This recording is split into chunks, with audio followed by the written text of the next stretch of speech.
کہ چاہے جب اس کو ادھر سے مار دیں چاہے جب ادھر سے مار دیں. پچھلے صرف 2 سال کے وقفے میں ایف ای ڈی لگا, اے سی ڈی بڑھا 2 سے 7%, پھر ایف ای ڈی ریڈیوس ہوا, پھر اے سی ڈی ریڈیوس ہوا, اب پھر ایف ای ڈی بڑھ رہا ہے. تو جب تک کہ ایک سٹیبل پالیسی کنٹری میں نہ ہو, نہ کسٹمر خوش ہوتا ہے, نہ مینوفیکچرر جو ہے وہ پلان کر سکتا ہے. جب ایف ای ڈی کم ہوا, سٹاکس کم تھے, مارکیٹ میں شارٹیج ہو گئی. اب ایف ای ڈی بڑھے گا, مارکیٹ ڈراپ ہوگا, پھر جو مینوفیکچررز ہیں ان کے پاس سٹاک بڑھ جائے گا. تو اس طرح نہ پلاننگ کی جا سکتی ہے, اور نہ جو ہمارے فارن پارٹنرز ہیں ان کی امیج جو ہے کنٹری کے بارے میں وہ یہی ہے کہ دیر از نو فار سائٹڈنس. کیا گورنمنٹ کو جولائی میں یہ نہیں پتا تھا کہ صرف 4-5 مہینے کے بعد یہ کرنٹ اکاؤنٹ ڈیفیسٹ کی پرابلم آنے والی ہے؟ اس وقت پرائسز جو ہیں وہ ریڈیوس ہوئیں, تالیاں بجیں, everybody was very happy, honeymoon شروع ہو گیا. اب جب کرنٹ اکاؤنٹ ڈیفیسٹ کا پرابلم ہوئی, پھر ایف ای ڈی آپ بڑھا دیں, سیل ٹیکس بڑھا دیں, بریک لگا دیں. I mean an industry cannot work like this. اور دوسری چیز یہ ہے کہ آٹو انڈسٹری جو ہے وہ کسی بھی کنٹری کے لیے بہت امپورٹنٹ ہے. آٹو انڈسٹری کو کہتے ہیں مدر آف آل انڈسٹریز. پہلی بات, ہماری انڈسٹری اچھے دنوں میں ایکسچیکر کے 4% کنٹریبیوٹ کرتی, صرف یہ انڈسٹری. اور یہ وہ انڈسٹری ہے جو کہ پورے پاکستان کے صرف 0.1% لوگوں کو, یعنی 1000 میں سے 1 لوگ گاڑی خریدتے ہیں نئی. مگر ایکشن اس انڈسٹری میں اتنا ہے رد و بدل کا کہ میرے خیال میں کسی اور انڈسٹری میں اتنا نہیں ہے. So why. اچھا یہ مجھے سمجھائیے, میں سمجھنے کی کوشش کر رہا ہوں کہ حکومت میں اتنی بڑی ہماری یہ آٹو موبائل انڈسٹری ہے, اس کا ایک بڑا میجر کنٹریبیوشن بھی ہے, پھر اس کا کیونکہ سارا کمپوننٹ امپورٹ کی بیسڈ ہے, امپورٹ بیسڈ ہے, یہ کون اس کو دیکھتا ہے؟ مطلب حکومت میں اس کو کون اس کا مائی باپ ہے جس کے پاس اس کا پورا خاکہ ہو؟ آئی ووڈ امیجن کہ اتنی امپورٹنٹ انڈسٹری ہے, اس کا ایک بہت اچھا ایک سیکشن ہوگا, اس میں اچھے پروفیشنلز ہوتے ہوں گے جو long term, mid term, short term policy رکھتے ہوں گے. کون دیکھتا ہے اس پورے نظام کو؟ انجینئرنگ ڈیولپمنٹ بورڈ جو ہے وہ پورا آٹو موبائل انڈسٹری کا نظام چلاتے ہیں. یہ کامرس منسٹری میں ہوتا ہے؟ نہیں, یہ ministry of industries and production میں ہے. اور وہی لوگ دیکھتے ہیں, وہی لوگ پالیسی بناتے ہیں, پالیسی پروپوز کرتے ہیں. مگر کامران صاحب, ابھی آپ کو شاید پتہ ہو کہ آٹو ڈیولپمنٹ پالیسی بھی ایک نئی بن رہی ہے جس کو آٹو انڈسٹری اور ایکسپورٹ پالیسی کہتے ہیں, ابھی آئی ہے 2021 سے 2026 تک کے لیے. جب بھی یہ پالیسیز آتی ہیں 5 سال کی, ان میں جو میجر چیز ہوتی ہے وہ یہ ہوتی ہے کہ ڈیوٹی کم کر دو, ڈیوٹی بڑھا دو, duty. There is no long term vision. For example ہم 5 ایئر کے پیچز میں دیکھتے ہیں. پچھلی دفعہ یہ ہوا کہ چونکہ کمپٹیشن کم ہے, نئے پلیئرز آنے چاہیے, 12 نئے پلیئرز آ گئے, بہت اچھی رہی policy, it was very nice. مگر اس میں کسی نے یہ سوچا ہے کہ یہ جو 12 پلیئرز آئے ہیں, ان ہر پلیئر کا والیوم کتنا چھوٹا ہوگا, اور اس چھوٹے والیوم کے وجہ سے جو لوکل کانٹینٹ بڑھانے کا ایک آبجیکٹیو ہے وہ کیسے اچیو ہوگا, آپ مجھے یہ بتائیے. تو کوئی ریگولیٹری باڈی, دیکھیے میں اگر آپ 1 منٹ مجھے دیں, میں آپ کو ایک ایگزامپل دوں. 2nd ورلڈ وار کے بعد جاپان میں ایک منسٹری ہے جس کا نام ہے MITI, ministry of international trade and industry. انہوں نے پوری انڈسٹری کو ریگولیٹ کیا. ٹویوٹا اور نیسان گاڑی بنائیں گے, ہونڈا 3 دفعہ گئی ان کے پاس مگر ان کو اجازت نہیں ملی 1960s تک. انہوں نے انڈسٹری کو ریگولیٹ کیا, انہوں نے گلوبل مارکیٹس کو ریگولیٹ کیا. آپ ادھر جا سکتے ہیں, سونی ادھر جا سکتا ہے, توشیبا ادھر جا سکتا ہے. تو آپ یہ فرما رہے ہیں کہ جو ایک بڑا مسئلہ ہے کہ بیسکلی ہمارے ہاں جو یہ آٹو موبائل انڈسٹری ہے یہ بیسکلی اسمبلرز ہیں. جی, آپ لوگ نئے ہیں, لیکن جو لوگ اتنے پرانے ہیں انہوں نے بھی جو ہے, یہ 3 بڑے جو ہمارے جائنٹ ہیں, انہوں نے بھی جو اپنا ڈیلیشن پروگرام ہے, یعنی کہ لا کے جوڑنا, اور جو ہمارا دنیا میں ہوتا ہے انسینٹیو کہ لوکل انڈسٹری اس کے ساتھ شامل ہو, ڈیلیشن پروگرام ہو, امپورٹ کانٹینٹ کم سے کم ہو, وہ نہیں ہوا. اور ظاہر ہے کہ ڈیمانڈ اتنی بڑھتی گئی کہ اس پہ اس قسم کے ان امیجنیبل پروفٹس جو آن منی اور یہ ساری چیزیں ہوئی ہیں.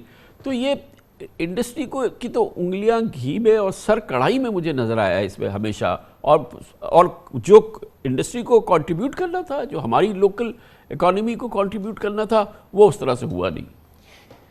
کامران صاحب, میں آپ کو ایک بتاؤں, ایک اور ایگزامپل آپ کو دوں. ملیشیا نے 80s میں متسوبیشی کمپنی کے ساتھ جوائن کر کے ایک لوکل کار بنائی جس کا نام ہے پروٹون. آج پاکستان میں بھی ہے. انڈیا نے مورس کے ساتھ کولیبوریٹ کر کے ہندوستان بنائی اور فیٹ کے ساتھ پریمیئر 40 سال یہی بنتی رہیں. انڈسٹری اسٹرینگتھن ہوئی, لوکلائزیشن بڑھا. پاکستان میں کوئی ویژن نہیں ہے لوکل کار بنانے کا. ہماری کمپنی نے ایک اس دفعہ پروپوزل دیا تھا کہ آپ لوکل کار کو پروموٹ کرنے کے لیے انسینٹیوز دیں. فرسٹ ڈرافٹ میں انکلوڈ کیا گیا وہ پروپوزل, سیکنڈ ڈرافٹ میں ریموو کر دیا گیا. جو پالیسی بنی ہے اس میں دیر is know for sightedness. Duties ہم کر دیں, گاڑیاں بکنی شروع کر دیں گے, بڑھا دو رک جائیں گی. But where is the vision? کیا will we ever make a local car, یا ہم ہمیشہ دوسروں ہی کی گاڑیاں یہاں بناتے رہیں گے؟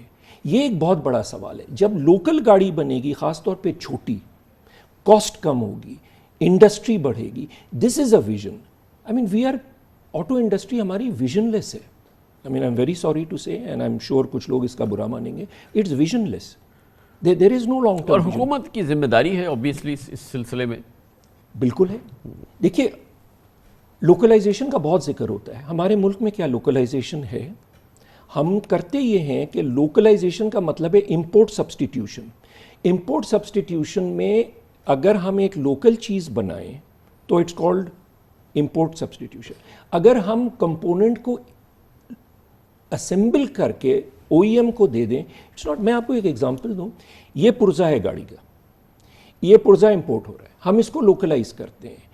بہت سمپلسٹکلی اگر ہم اس کو نکال کے جوائن کر دیں اور لوکل مارکیٹ سے خریدیں, لوکل ہو گیا. It's not local, it is still imported. اس کا پھر بھی ڈالر خرچ ہوگا.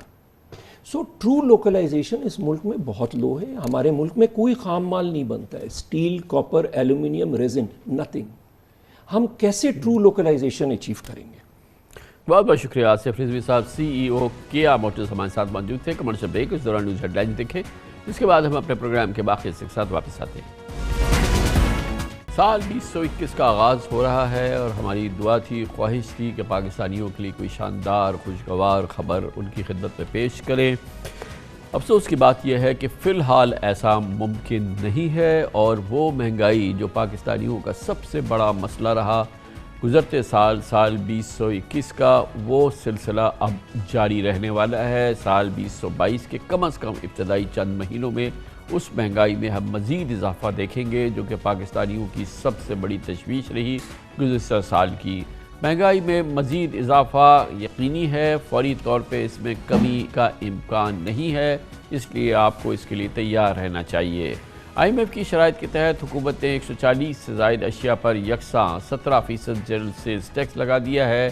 کل قومی اسمبلی میں بل پیش بھی ہو گیا ہے, اور 343 ارب روپے کے جو ٹیکسز کی چھوٹ تھی وہ واپس لی جائے گی, اور اس مجوزہ قانون کو اور اس کے اتحادی منی بل کا نام دے رہے ہیں, جبکہ اپوزیشن اسے منی بجٹ کہہ کے پکار رہی ہے. یقیناً جب 343 ارب روپے کی جو ٹیکس برات تھی وہ ختم ہو جائیں گی, حکومت کو وہ کہیں سے اثرات ظاہر عوام تک پہنچیں گے, بالآخر عوام تک پہنچیں گے, اور بہت سی ایسی اشیاء پر کیونکہ ٹیکس کی چھوٹ ختم ہو رہی ہے, جس سے ملک کا متوسط طبقہ بلکہ غریب عوام بھی متاثر ہوں گے. گو کہ حکومت اس کی تردید کر رہی ہے, مگر یقیناً ہمیں علم ہے کہ فوری طور پہ اس کے اثرات ہم دواؤں میں دیکھ سکتے ہیں, بیکری کی اشیاء میں دیکھ سکتے ہیں, چکن, نمک, پیکٹ کے مسالہ جات, سیریلز, بچوں کے دودھ, computers, mobile phone, cellular companies کے موبائل فون کارڈ.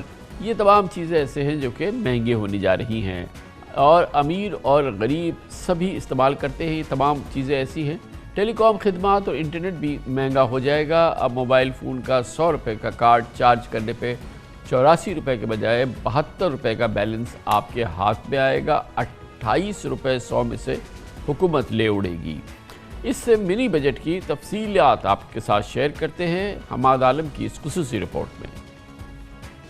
اس منی بجٹ میں جس میں روزمرہ کے کھانے پینے کی اشیاء پہ بالخصوص ڈیری کے اوپر 17% سیلز ٹیکس لگا دیا گیا. اس ٹیکس لگانے کے بعد جو 100 روپے کی چیز ہے وہ 117 روپے کی ہو جائے گی. دہی, مکھن, لسی, انفنٹ فارمولا, بچوں کی نشو و نما کے لیے جو دودھ بچے مائیں پلاتی ہیں وہ سب مہنگی ہو جائیں گی. اس دفعہ فرسٹ ٹائم یہ ہوا ہے کہ جی بیکری میں جو بریڈ, رس, جو اس قسم کی چیزیں, شیرمال نان جو بھی بنتے ہیں اس پہ بھی سیل ٹیکس لگا دیا گیا. تو میری گورنمنٹ سے ریکویسٹ ہے کہ کم سے کم اس پہ ضرور ختم کیا جائے. پرائس تو یقینی طور پہ انکریز ہوگی. 7.5% پہلے ہمارا سیل ٹیکس کا ریٹ تھا, اب 17% ہو گیا ہے. تو ان پٹ ہمیں اتنی ملے گی نہیں, تو یقینی طور پہ اس کا کچھ نہ کچھ افیکٹ آئے گا. گرینڈ پیرنٹ ہے جس کے بغیر مرغی کی صنعت چل نہیں سکتی, اس پہ 17% لگا دیا ہے. تقریباً 450 روپے کی ویکسین اور میڈیکیشنز دی جاتی ہیں پیرنٹ اسٹاک کو, اس کے اوپر 17% بڑھ گیا. جو فیڈ انگریڈینٹس ہیں اس کا جو پر ٹن کاسٹ آ رہی ہے 17% کی, وہ 6192 روپے کاسٹ آ رہی ہے. 6192 روپیز کاسٹ آ رہی ہے اس کی سیل ٹیکس کی. انڈسٹریاں پہلے جو ریفنڈ میں زیرو ریٹڈ تھیں, جن میں ٹیکسٹائل اور دوسری, وہ کس طرح خوار ہوتے ہیں ریفنڈ لینے میں, یہ سب کو پتہ ہے. اور شنید یہی ہے کہ بھائی 20 to 30% کا ریٹ چلتا ہے ریفنڈ لینے. انڈسٹری کو کیش فلو کا مسئلہ ہوگا, اور ٹیکس کی وجہ سے ان کو تھوڑے سے مسائل پیسے کے ہوں گے. اب کتنی پروڈکٹ اس کے بعد شارٹ ہوتی ہیں, قیمتیں بڑھتی ہیں یا نہیں بڑھتی. کپڑے ہیں, جوتے ہیں, برانڈیڈ چیزیں ہیں جس میں ٹیکسٹائل اور لیدر کے پروڈکٹ شامل ہوتے ہیں. ہمیں خدشہ ہے کہ ان کی جو قیمتیں ہیں یہ بڑھیں گی, اور عام لوگوں کے لیے یہ ان کو خریدنا دکانوں سے اور چین سٹورز وغیرہ سے یہ تھوڑا سا مشکل ہو جائے گا. یہ وہ مارکیٹ کے حقائق ہے جو ہم نے آپ کے سامنے رکھے, جس کا براہ راست اثر آپ کے ماہانہ اخراجات پہ پڑے گا, اور یہ منی بجٹ کس طرح سے آپ کے ماہانہ اخراجات کو متاثر کرے گا. یہ اس سے بالکل مختلف بات ہے جو حکومت کہتی ہے, بالکل برعکس بات ہے اس کے جو وزیر خزانہ شوکت ترین کہتے ہیں. ان کا دعویٰ ہے کہ فائنانس بل میں صرف امپورٹڈ اور لگژری آئٹمز پہ ٹیکس لگایا گیا ہے, جس سے غریب آدمی متاثر نہیں ہوگا. کل پریس کانفرنس سے خطاب میں انہوں نے کہا کہ فائنانس بل سے عام آدمی پر صرف 2 ارب روپے کا بوجھ پڑے گا, اس سے مہنگائی کی سونامی نہیں آئے گی. کیونکہ ہم نے ابھی آپ کو دکھایا ہے کہ کہاں کہاں اثرات ہوگا, لیکن وزیر خزانہ کی بھی سنیے. 343 ارب روپے کے ایگزمپشن جو ہیں وہ ہٹائی گئی ہیں. مشینری کے اوپر اور اس کے پروڈکٹس 112 ارب, فارما کے اوپر 160 ارب, ریسٹ آف دی گوڈس کی بات کریں تو وہ تقریباً 71 ارب. اس سارے 71 ارب میں کامن مین کے اوپر 2 ارب روپے کے جو ٹیکسز کی ایگزمپشن نکال رہے ہیں, صرف 2. تو یہ کون سا ایسی طوفان آ جائے گا اس کے اوپر مہنگائی پہ 2 ارب روپے سے. آپ نے اس چیز کو ایک ایسے وہ کر دیا ہے کہ یار یہ ایک سونامی آنے والی ہے. میں نے تو آپ کے سامنے نمبرز رکھ دی, تو مجھے بتائیں 2 ارب روپے پہ کون سی سونامی آئے گی. سو کھودا پہاڑ نکلا چوہا. بہرحال یہ حکومتی موقف ہے, اور ہم نے آپ کو مارکیٹ کا موقف بھی دیکھا. اپوزیشن بھی اعداد و شمار سے مضبوط دلائل سے ثابت کر رہی ہے کہ حکومت صحیح بات نہیں کر رہی. مہنگائی باہر لائے گی اس منی بجٹ کے نتیجے میں. مہنگائی آئے گی نہیں, بلکہ جو موجودہ مہنگائی ہے اس میں مزید اضافہ ہوگا.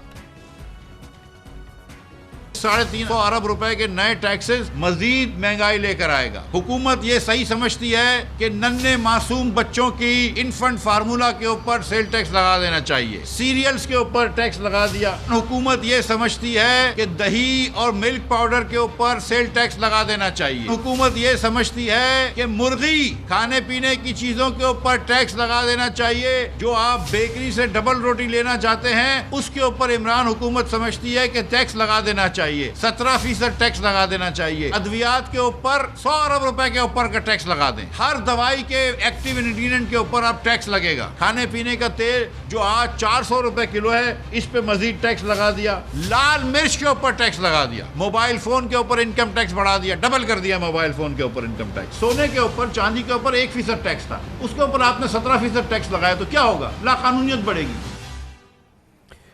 جب معیشت کی دگرگوں صورتحال ہو, شدید مسائل ہوں, جاری خسارہ مسلسل بڑھ رہا ہو, مہنگائی میں اضافہ ہو رہا ہو, ملک میں ٹیکس دینے والوں کی تعداد میں اضافہ نہ ہو رہا ہو, اور ملک میں انڈاکیومنٹڈ اکانومی پھل پھول رہی ہو, تو اس کے اثرات بہرحال اسی صورت میں نمایاں ہوتے ہیں. اس کی مزید تشریح لیتے ہیں, تجزیہ لیتے ہیں, ایکسپرٹ اوپینین ہمیں دیں گے. محترم اکبر زیدی ہمارے ساتھ موجود ہیں, ماہر معیشت بھی ہیں, ایگزیکٹو ڈائریکٹر بھی ہیں institute of business administration IBA کے. بہت بہت شکریہ زیدی صاحب. جب ملک کی معیشت اس صورتحال سے گزر رہی ہو, اس انداز کے جاری خسارے ہوں, امپورٹ ایکسپورٹ ٹوٹلی آؤٹ ہو جائے ان کے ریشوز, اور پھر ملک میں اس لیول کی انڈاکیومنٹڈ اکانومی ہو, بڑھ بھی رہے ہوں جو ہمارے محصولات یا ہمارے ریونیوز ہیں وہ بھی اس کا جی ڈی پی کے ساتھ ریشو جو ہے وہ بالکل آؤٹ ہو، تو یہ صورتحال تو ہوتی ہے. اس میں مطلب حکومت کے پاس اس کے علاوہ کوئی چارہ اس وقت نہیں تھا کہ وہ آئی ایم ایف پروگرام میں جا رہی ہے اور یہ تمام ایگزمپشنز جو مرات ٹیکس کی حاصل ہیں ان کو ختم کرے.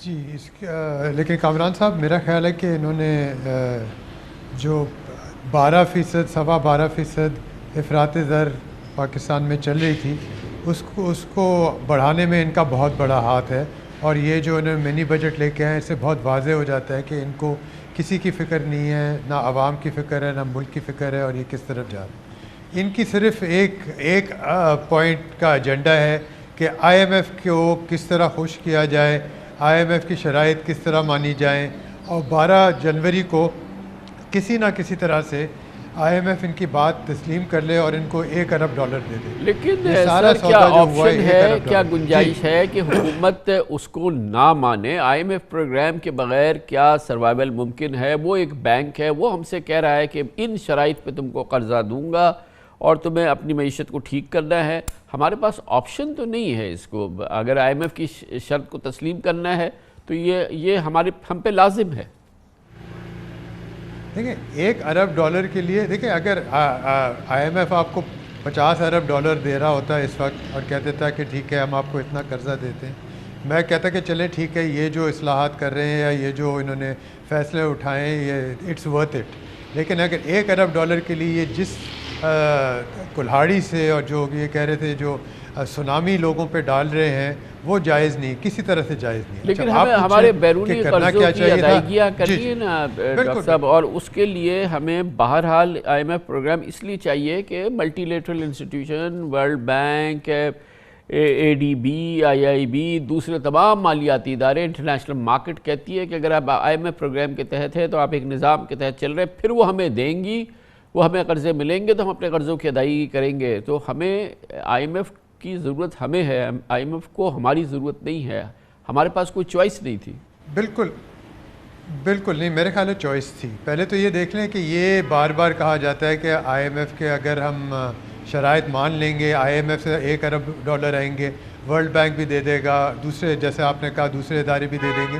لیکن یہ اگر کل ملا کے $3 ارب یا $4 ارب آ جاتے ہیں 2-3 سال کے لیے، اور یہ بھی یاد رکھیے گا کہ یہ مزید قرضہ ہے، یہ قرضہ لینے کے لیے قرضہ دینے کے لیے قرضہ لیا جا رہا ہے، تو یہ بڑے افسوس کی بات ہے.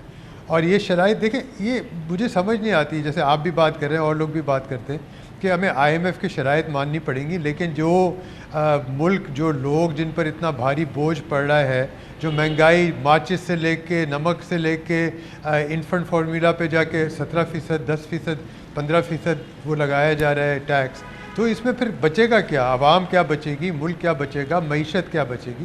دیکھیں آپ ایک چھوٹی سی چیز دیکھیں جو اس میں انہوں نے کل کی ہے، جس کا آپ نے ذکر کیا تھا لیکن وضاحت کی ضرورت ہے. اس وقت جو ہے ہماری معیشت چلتی ہے یہ آئی ٹی پر، لیپ ٹاپس پہ، موبائل فونز پر، انٹرنیٹ پہ، ان چیزوں پہ، اور اگر یہ اس کی بھی ریٹ اگر آپ بڑھانے لگ جائیں گے تو نہ ملازمت بڑھے گی، نہ تعلیم میں اضافہ ہوگا. تو یہ آپ بہت شارٹ ٹرم فیصلے کر کے پورے ملک کو داؤ پہ لگا رہے ہیں، پورے جو ہماری نسل ہے، نوجوان نسل ہے، اس کو داؤ پہ لگا رہے ہیں. میں ایک تعلیمی ادارے میں کام کرتا ہوں، وہاں پہ ہر بچے کو ضرورت ہے کہ اس کے پاس ایک موبائل فون ہو، ایک لیپ ٹاپ ہو، کمپیوٹر ہو. آپ اس میں 10% اضافہ کر رہے ہیں، پھر آپ کہتے ہیں ہم تعلیم بڑھانا چاہتے ہیں. آپ یہ کہتے ہیں کہ ملک کی جو صحت کی صورتحال اتنی بری ہے، آپ بنیادی چیزوں پہ آپ ٹیکس لگا لیتے ہیں. تو آپ یہ بھی تو دیکھیں نا یہ کس طرح کیا جا رہا ہے. اچھا یہ میں ماننے کے لیے تیار ہوں کہ یہ جو بڑی بڑی مہنگی گاڑیاں ہیں اس پر آپ ضرور ٹیکس لگا دیں. پھر یہ کیا کرتے ہیں کہ سولر پینلز پہ ٹیکس لگا لیتے ہیں. پھر یہ کہتے ہیں کہ جو آپ کی الیکٹرانک گاڑیاں آتی ہیں اس پہ لگا لیتے ہیں. تو پھر یہ اس طرح کی چیزیں، مثلا یہ کروڈ آئل پہ انہوں نے پہلے 17% ٹیکس تھا وہ ایگزیمپٹ کر دیا. تو یہ بالکل غلط ڈائریکشن میں جا رہے ہیں، بالکل غلط ایمفسس کر رہے ہیں. تو اصل بات تو یہ ہے، یہ نہیں کہ آج ہمیں $2-3 ارب مل گئے تو آج تو مل گئے، ہمارے جو قرضے ہیں ان میں اضافہ ہو گیا، وہ بھی واپس کرنے پڑیں گے. تو آپ اگر بنیاد کو تباہ کر رہے ہیں آج کی مصیبت سے بچنے کے لیے، تو آپ اپنے آپ کو مزید ڈبو رہے ہیں. میرا خیال ہے کہ پورا اس کا فوکس غلط ہے اور انہوں نے کچھ سوچا بھی نہیں. تو کیا افسوس کی بات تو یہ ہے ظہیر صاحب یہ فرمائیے گا کہ کیا کیا جا سکتا تھا؟ ہم آئی ایم ایف پروگرام میں نہ جاتے، یہ ایگزمپشنز ختم نہ کرتے، ہم اپنے قرضوں کی ادائیگی جو ہمیں کرنی ہم نہ کریں گے تو ہم ڈیفالٹ کر جائیں گے. تو کیا ڈیفالٹ کر جائیں ہم؟ کیا ہم یہ اپنے وقت پہ قرضے ادا نہ کریں؟ اور نہ کریں تو کیا کریں؟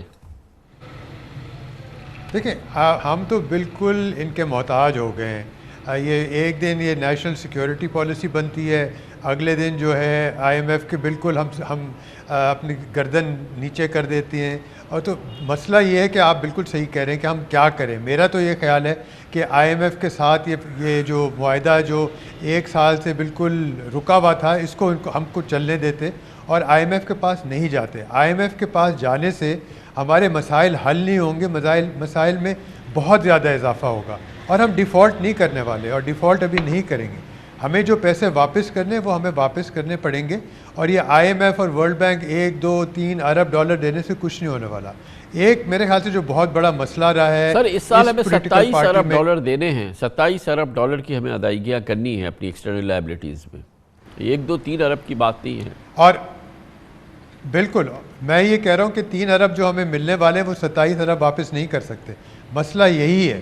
یہ ہر سال یہی ہوتا ہے کہ ہمیں 20 15 18 ارب واپس کرنے ہوتے ہیں اور ہم 2 3 4 ارب لے لیتے ہیں اور اس کو واپس کرنے کی کوشش کرتے ہیں. میرا خیال ہے ہمارے قرضے بڑھتے جائیں گے، ہم قرضے لیتے جائیں گے کیونکہ ہم کسی بنیادی اصلاحات کی طرف نہیں جا رہے. آئی ایم ایف کے ساتھ ہمیں رشتہ بالکل منقطع کر دینا چاہیے، بالکل ختم کر دینا چاہیے. سب سے پہلی چیز اس حکومت کو یہ کرنی چاہیے کہ یہ جو اپوزیشن کی پارٹیز ہیں ان کو مل کر بات کریں، کہیں کہ یہ دیکھیں آج یہ حکومت میں ہے، 1.5 سال کے بعد کسی کو نہیں پتہ کون سی گورنمنٹ آئے گی. مل کر بات کریں اور یہ مستقبل کی بات کریں.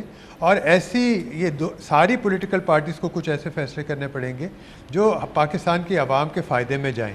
یہ آج کا فیصلہ تو ہو گیا، آئی ایم ایف کو خوش کر دو، 12 جنوری کو 1 ارب اور 3 اور 4 ارب مل جائیں گے.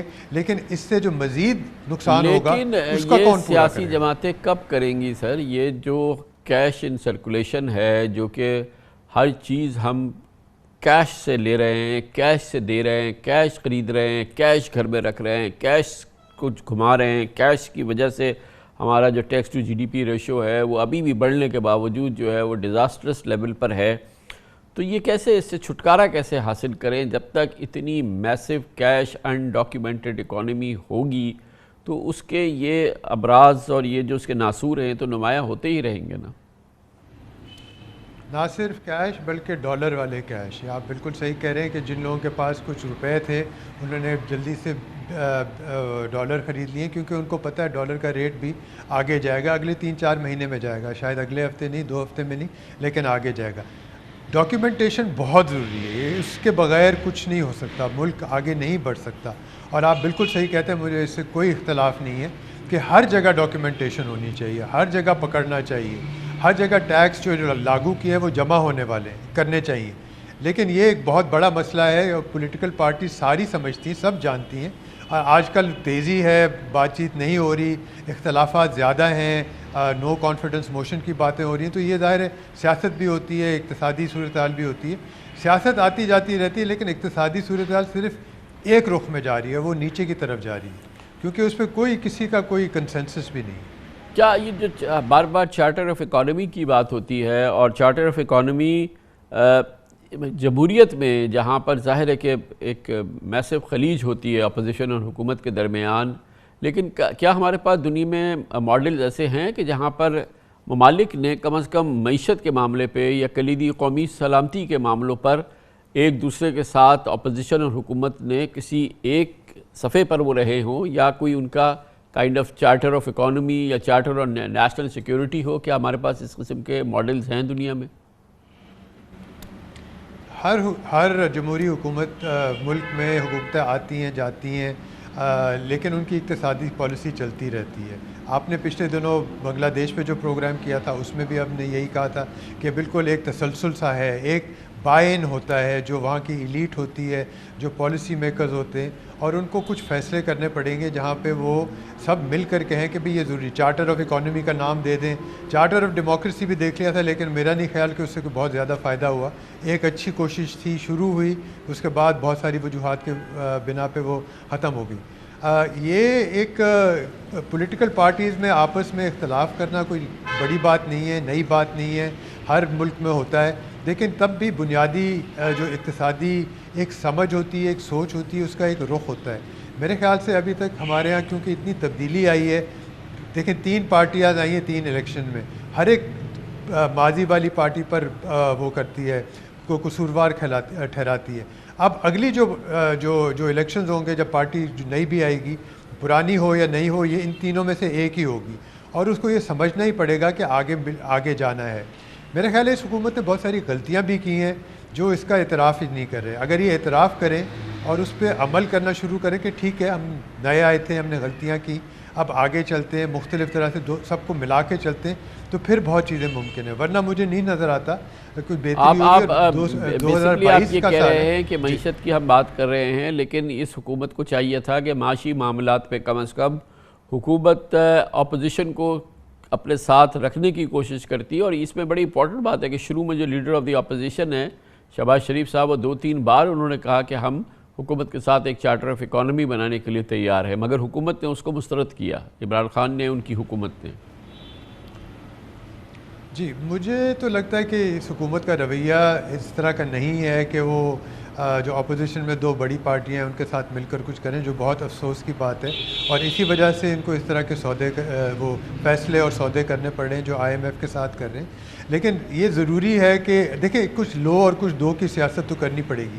ہمارے اقتصادی مسائل سیاسی زیادہ ہیں, اقتصادی کم ہیں.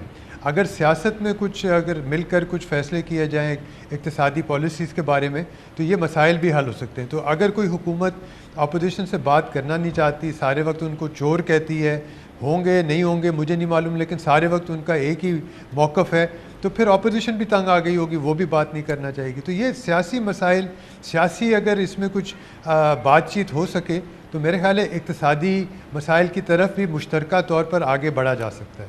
بہت بہت شکریہ. اکبر زیدی ایگزیکٹو ڈائریکٹر IBA ہمارے ساتھ موجود تھے. کمرشل بریک, اس کے بعد ذکر کریں گے منی بجٹ کے ذریعے وزیر خزانہ شوکت ترین کہتے ہیں, ان کا دعویٰ ہے کہ ملک میں دستاویزی معیشت کو آگے بڑھانے میں ایک بہت بڑی سے مدد ملے گی, اور ان کا کہنا یہ ہے کہ چاہے وہ دوائیوں میں کہ صنعت کے حوالے سے 17.5% سیلز ٹیکس لگایا جا رہا ہے, مشینریز کی امپورٹ پہ لگایا جا رہا ہے. دراصل اس کا مقصد یہ ہے کہ ملک کو دستاویزی معیشت کی طرف آگے لے جائیں. اس گتھی کو سلجھانے کی کوشش کریں گے, اس منطق کو سمجھنے کی کوشش کریں گے چھوٹے سے وقفے کے بعد. بار بار حکومت دعویٰ کر رہی ہے کہ نئے منی بل میں یا منی بجٹ میں عوام پر کوئی نیا ٹیکس نہیں لگا ہے, بلکہ لگژری آئٹمز اور امپورٹڈ اشیاء سے ٹیکس استثناء یعنی کہ ایگزیمپشن واپس لی گئی ہے. ملک کے 22 کروڑ عوام کو صرف 2 ارب روپے کا بوجھ برداشت کرنا پڑے گا, جبکہ 343 ارب روپے کی ٹیکس چھوٹ واپس لینے میں بھی 272 ارب روپے ریفنڈبل ہوں گے اور ایڈجسٹیبل ہوں گے, جن میں امپورٹڈ مشینری پر 112 ارب روپے اور فارما پر 160 ارب روپے ٹیکس عائد کیا جا رہا ہے. وزیر خزانہ شوکت ترین کا کہنا ہے کہ 272 ارب روپے قابل واپسی ہیں. یہ صرف ٹیکس ریونیو میں اضافے کے لیے نہیں بلکہ معیشت کو دستاویزی بنانے کے لیے کیا گیا ہے, جس سے مستقبل میں ٹیکس نیٹ ورک بڑھے گا اور ٹیکس ٹو GDP ریشو میں اضافہ ہوگا. یہ ہے ڈاکومنٹیشن کی, اور ان کا بھی یہی مقصد ہے کہ آپ اس کو ریکارڈ کریں اور اس کے بعد بے شک اس کو ریفنڈ کر دیں. جب ڈاکومنٹیشن ہو جائے گی تو اس کے ساتھ جو انکم اور آئے گی, جو پرسنل انکم آئے گی, اداروں کی انکم ہوگی, اس کے اوپر تو ٹیکس لگے گا. یہ ہسٹورک ہوگا. اور ہوا کیا کہ جس کا یہاں بس چلتا تھا اس کے بیسس کے اوپر وہ اپنی چیزیں جو ہیں ایگزمپٹ کروا کے بیٹھے رہتے تھے. ہمارے اوپر یہ IMF نے یہ نہ قدزن لگائی ہوتی تو آئی کین اشور یو ہماری بھی پولیٹیکل پارٹی والے جو ہوتے وہ بھی یہ کہتے کہ اس کو رہنے دو فی الحال. تو یہ اچھی بات ہے, ان کی اگر پریشر سے بھی ہو رہا ہے, افیکٹ نہیں آ رہا کامن مین پہ, تو یہ چیز ہو جانی چاہیے. لانگ رن میں سر کیا ہوگا, لانگ رن میں یہ ہوگا کہ آپ کے یہ ٹیکسز زیادہ ہوں گے, انکم ٹیکسز بڑھیں گے, انکم ٹیکسز وغیرہ ڈاکومنٹیشن کی زیادہ بڑھیں گے, اور ٹیکس ٹو GDP بڑھے گی, اور وہ ہمارے لیے خوش آئند چیز ہوگی.